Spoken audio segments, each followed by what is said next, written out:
So, honey flow is about to start because I've seen it with my other colony.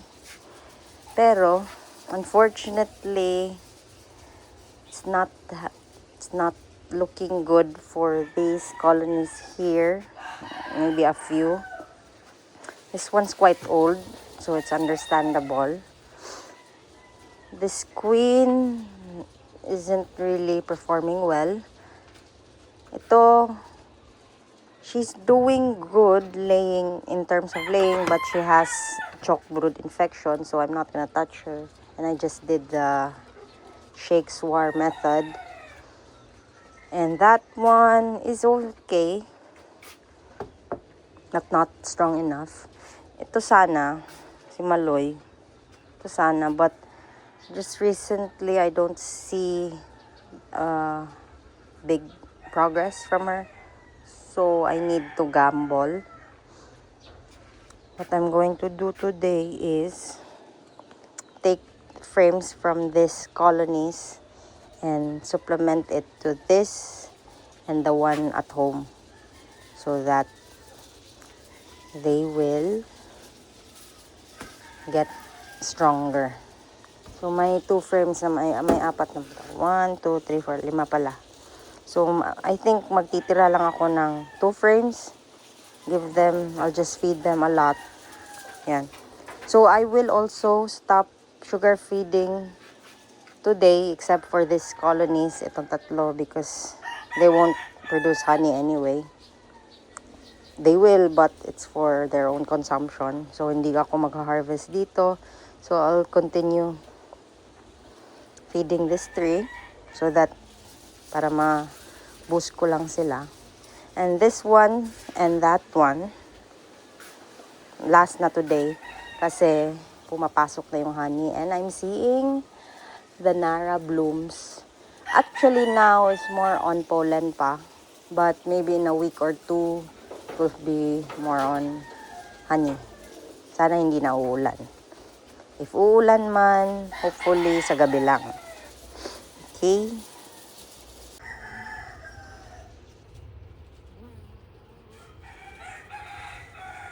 Pretty pollen.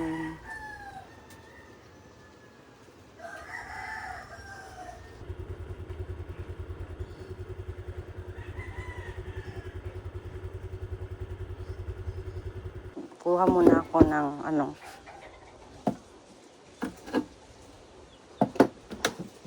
extra. This is just temporary, guys. So, yan. I learned this from an American beekeeper. So that hindi natatapon yung mga bees. So, ito, ideally sana, close brood na yung ilalagay ko. Pero, mix naman siya. Okay naman sana to, pero hindi na talaga aabot. Tapos palagi siyang nag-rebuild ng super seeder cell. So, tingnan nyo, may laman. Yan, may laman. So, they kinda don't like their queen. Even though she's a bit okay.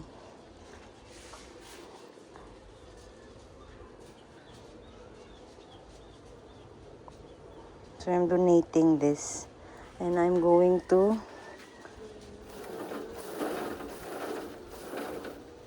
yung matatanda lang. And ito rin. So, I'm taking 2 broods from them. So, this is better. Yan. Yan. So, shake, shake, shake.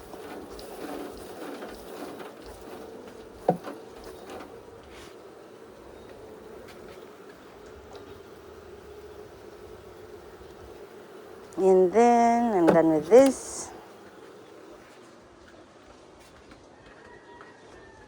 May naiwan. Halika, girl. Ay, marunong na pala siya. And then, I will give them an empty frame. Foundation pala. Ay, nabutas. Ika muna. Oops.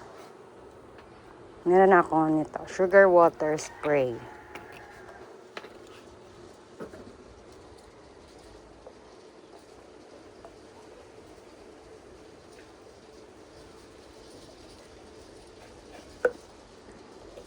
Yeah. Just need a bit.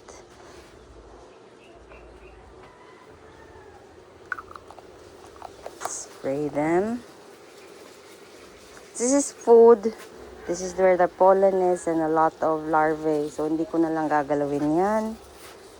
And then, where is it? Here. So, I'll spray this first.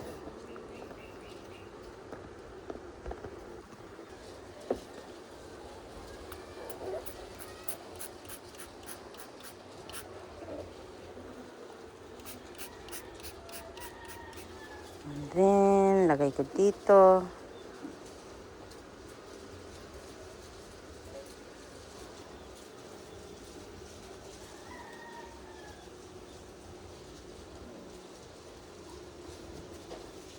This is actually a gamble. So we'll see. And then, maybe feeding tayo. Okay, girls. Just leave them sa muna para yung mga matatanda will come back here. That's all, and then I will do the same in the next colony. Ito yung may honey na, pero not pure kasi nag-feed ako nun. So it's wait. So ito, I'll show you.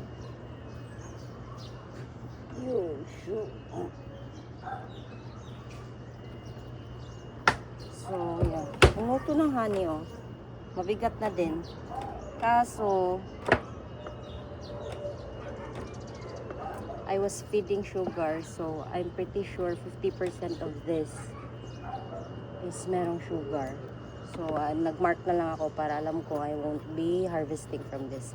If I do, I'm just going to use it for personal use as honey syrup, hindi yung pure. Actually, may isa pa dun. Ibang mark ko. I think, ito. Wala naman tong laman. Okay lang yan. I think,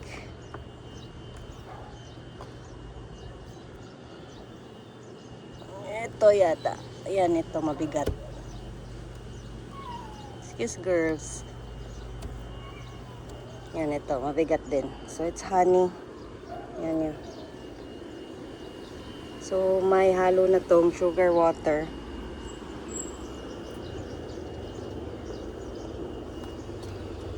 So, at least there's only 2 frames. And the rest, ito, empty pa to. Hopefully, dito nila ilalagay yung pure honey na. Kakasimula pa lang. So, let's hope for the best. At the second weekend of April, I did the last transfers of brood. So, now I have only 2 honey production colonies. One from the one in our rooftop and one here. The total colonies I have right now are 5. The 3 colonies have 2 frames of food and brood, plus I inserted 1 empty frame for each. And I fed them at least a week ago or 2 weeks ago, but there is honey coming in already. The honey production colony in this apiary has 14 frames, 9 of which are brood frames, and the rest they have started filling with honey, uncapped yet, not yet full. And the other one in our rooftop is a bit stronger. It has 10 brood frames and 9 frames of honey, which is also not yet full, but it's already quite heavy. And as you can see here, I just added this extra box on top to give them extra ventilation because it's very hot here in the rooftop especially, and I don't want them to overheat or exhaust too much effort trying to cool down the colony rather than gather more honey.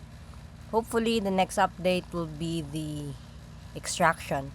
So see you soon and bye!